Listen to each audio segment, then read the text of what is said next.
Okay, I think that works. Yeah, that's perfect. So, it's way the hell late at night. The weekend has been okay. I ended up with some work coming in. That's great. Found some possible new work, which is even better. I got a chance to go to FanCon, which is my buddy Craig Klotz's show. Hung out and had a really good time. It was just phenomenal. It was freaking great. But when I got home, I crashed. I mean, like, hard. It was a lot of peopling. And don't get me wrong, I was enjoying it. I genuinely did.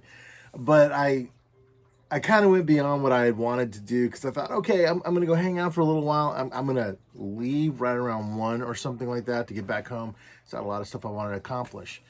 And I don't know if it was a mix of the fact that it was rainy weather. I don't know what the deal was.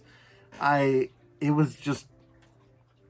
was nice to be out and about. It was nice to be out in a show zone where I didn't really have to be behind a table. I interestingly found that I was somewhat nervous about it. Right? That's a weird thing for me because I do love going and doing shows, just now to visit or just buy stuff. And I don't know what happened this time, I swear. First of all, this is not an issue with the vendors at the show at all. Not at all. I'm kind of glad because I could have gotten in some real trouble. There was a lot of things at this show. A lot of things at this show. One particular vendor, she had a lot of things that were right out of my childhood. I didn't even think to get footage of that. So I'll intersperse some footage from the show here. I'm going to upload it all as a TikTok and put more to it. But it was one of those things where there was at least 3 or 4 vendors that had some stuff that really hit the main thing for me. It was just like, oh, I can't possibly pass this up. And so that was really cool. That was really nice. And it was just stuff I was adding to my collections and things. I did find one thing. I'll show you guys that here in a minute. So, but it was really cool to be able to, there was some people I'd caught up with that I hadn't seen in a long time. And a while back, I had somebody that had either gotten a hold of my password or something like that. And I was locked out of my original Facebook account, so I had to restart one. And I lamented that because it was a ton of people I never added back on. And for the most part, I was like, well, I'll either eventually catch up with them or just let things go as they would. And I didn't really think too much about it. But it was nice to get caught up and go through that sort of thing. Actually, there's 2 things I'm going to show you. The first one, the main reason I went to the show was my friend Sir Rude has... Sir Rude. I always get her name wrong. Sarah Rude McCune. That's why. I keep thinking it's Sarah Rude, but it's Sarah Rude McCune. She had the first issue of Crash Landing Party. I keep wanting to say loading party, but it's landing party. That's how tired I am. I can't wait to dig into this. This is just so cool. I love that my friends are out self-publishing books and doing things like this. This is just freaking wonderful. I'll probably end up doing a book review at this at some point in time soon as I drop a roller. You see how I'm tired? My diction is off. I said roller. This is a completely different thing. I found this Westcott ruler. I picked it up because it was a green patina. It was $1. That's what's so noisy. How random is this? You guys are getting to see me like late at night trying to play catch up. I'm like, oh, I woke up. I need to do something. I actually woke up quite a while back and decided, I'm really behind. I should probably go record some things. There were these model kits in specific. What struck me about them, and I'm really regretting I didn't get a photo of them. Hopefully I'll have them at some point in time down in the near future. Which is bringing me around full circle to what I wanted to talk about here in just a moment, but essentially what we leave behind. So they were immaculate. They were in fantastic condition, and but the writing on them, they were Japanese imports, but the printed stuff on it was in Italian. I remember these from when I was a kid. I don't know how. It was such a weird, vague memory. It was like unlocking and all of a sudden I'm like, whoa, wait a minute. I remembered how much they cost in lira and everything. Now, I could be transposing something from my childhood, and I readily admit that. But it was something where when I saw it, I was like, this is way too on point. I know these. I've seen them before. I know, or I've seen something very similar to them. Either way, it was very exciting. And that was something where I was, that kind of set me in a weird thing about, what was it we were looking through. So evidently this was the collection, and I could be completely wrong on some of these details, but it's a fellow that passed away, and he had this fantastic collection just filled to the brim with all these incredible things. There was one set that he had that I was just completely blown away. It was different ships. Some of them were from Thunderbirds and Action Fleet, just all these different things. The guy clearly had a nice pedigree of collecting. Now, the reason I'm bringing this up is that I've often spoken about legacy and what happens when we buy things and we accumulate things, whether it's comic books or figures. I mean, like, even like reference figures like this drawing mannequin I use from time to time for really difficult poses. All of this stuff behind me, everything else like that, is just stuff I'm accumulating. And someday, hopefully many decades still from now, when I'm gone, I wonder what happens to this stuff. Does it end up in a landfill? Does it get donated? What am I doing with it? What if something were to happen to me prematurely? And that's a little bit of a dark discussion, but the reason I'm bringing this up is it is interesting how the stuff was being sold for this gentleman. The lady in charge of selling it simply wanted it to go to other collectors and people that truly appreciated it, not for it to be necessarily flipped or anything like that. I think she was trying to do justice to his collection and wasn't letting everything go for necessarily a song, but she was making some deals, and I might have a pretty good deal worked out, which is great because, I'm on a budget. But nonetheless, there'll be more on that later.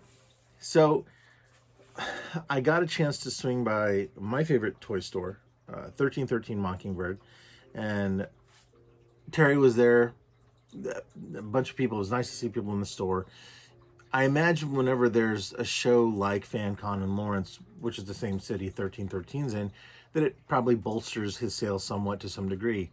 It's very cool. I was very happy to see him, and we just talked about a bunch of stuff. But while I was there, he has so much in that store.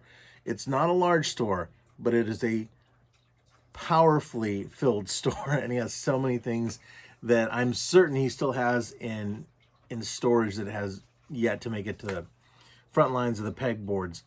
And one thing he had there, I'm a sucker for this stuff. If you guys follow me on 80s Days Gone By, you know what I'm talking about.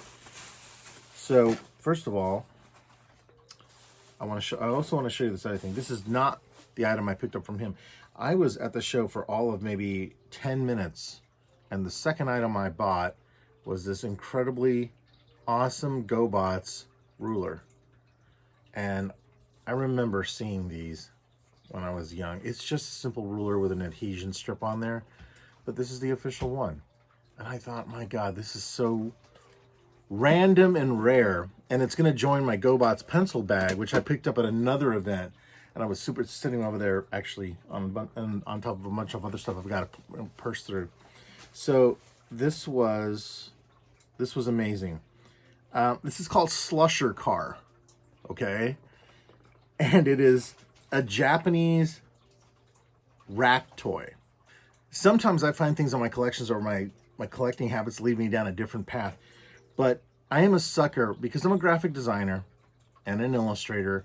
And in general, Japanese media was my earliest real input, even living in Italy, right?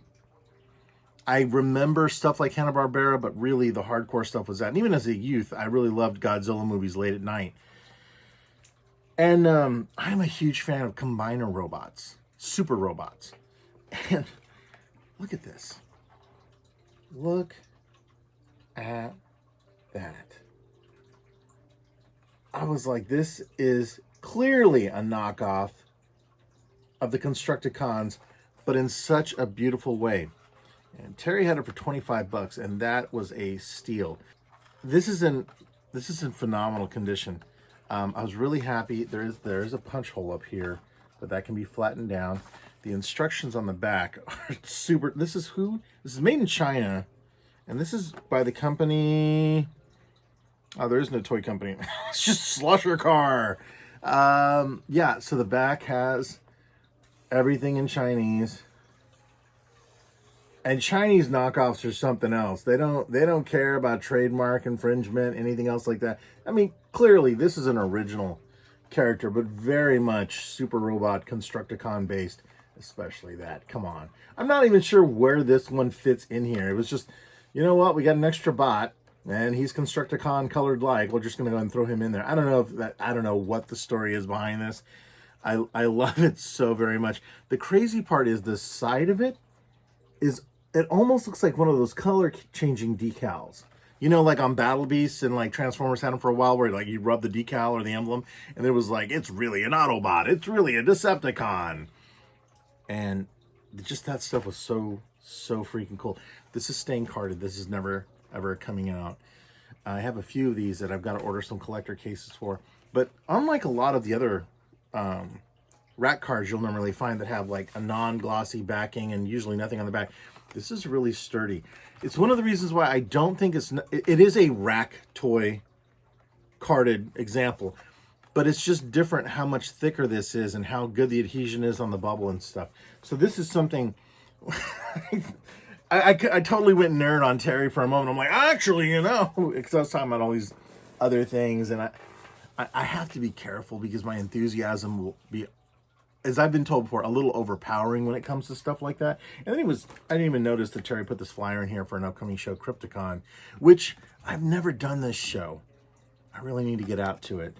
When I was driving up to Lawrence, it's not always fun to drive in the rain, especially when people are like, I'm on holiday, it's the weekend, I got to get the fuck out of town. And like, nobody cares. They pretend hydroplaning doesn't happen. I saw 2 or 3 accidents on the way up there. Getting back to what I was talking about earlier with legacy and things being in our collection and stuff like that.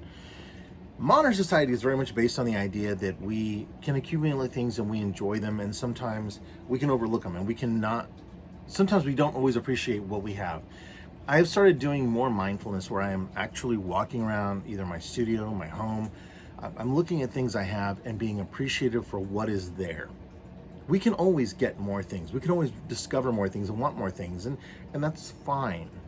But there is something to be said about appreciating the time and things we have now. Being in the moment, really. And there's actually an app I found, and before I talk about it, I'm going to use it a few more days and see if it really is what I think it's worth, and then I'll tell you guys about it.